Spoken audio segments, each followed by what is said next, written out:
அடி உன் மூச்சினை மெல்ல நான் கேட்கிறேன் அந்த ஓசைக்கு இணையான இசை இல்லையே உந்தன் கூந்தல் முடி கொஞ்சம் அசைகின்றது அந்த அசைவுக்கு நடனங்கள் இணையில்லையே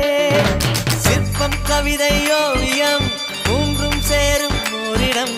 கண்டேன் பெண்ணே நான் உன்னிடம்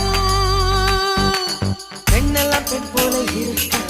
நீ மட்டும் என் நெஞ்சை மயக்க பூமிக்கு வந்தாய தேவதை போலவே